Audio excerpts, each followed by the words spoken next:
தாங்கள் தான் பிரபாகரன் என பார்த்துருமே. கடந்த காலத்துல ஒரு நேரம் பிரபாகரன் வந்து அந்த நேரத்துல கடற்படை தளபதியோட ஒரு கடற்கரையில சும்மா தூரத்தை அப்படி காட்டி கொண்டிருப்பார். அப்படி போட்டோ நம்ம அரசியல்வாதிகள் என்ன செஞ்சானுங்க, எங்கேயாவது ஒரு கடற்கரையில் அதே மாதிரி கையை நீட்டி கொண்டு என்ன நினைச்சு கொண்டிருக்காங்க பிரபாகரனாக. அப்படி வர வேலாது. பிரபாகரன் ஒரு பிரபாகரன் தான், ரெண்டு பேர் இயலாது. ஏன்? பிரபாகரன் சரியோ தவறும், அவருடைய அரசியல் எடுத்துக்கொண்டால், அவருடைய பயணத்தை எடுத்துக்கொண்டால் நாங்கள் கடுமையாக விமர்சிச்சாக்கள் அவர்களுக்கு எல்லாருக்கும் நல்லா தெரியும். ஆனாலும் கூட நாங்க ஒரு விஷயம் இருக்குது, போராட்டம் ஒன்று இருக்குதானே, அந்த போராட்டத்தில் அர்ப்பணிப்பு ஒன்று இருக்குதானே, போராட்டத்தில் தியாகம் இருக்குதானே, அந்த தியாகத்திற்கு யாரு போராடினாலும் கூட அவர்களுக்கு தலை வணங்குகிறான். ஏன்னு கேட்டா அம்மாமார்களே, நமக்கு எல்லாருக்கும் தெரியும்.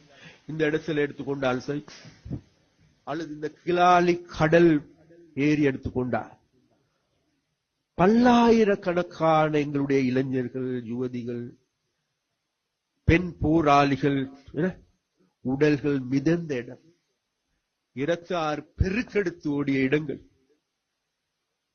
அவ அந்த வகையில் அன்றைக்கு சவாரான தியாகமிக்க போராட்டத்தை பார்த்து இன்றைக்கு கடந்த காலத்தில் கேளுகிற இந்த அரசியல்வாதிகள் கிட்ட இதற்கு முன்னர் பாராளுமன்ற உறுப்பினருக்கு வாகன பெர்மிட் கிடைச்சு 4 கோடி 3 கோடி வித்தானு.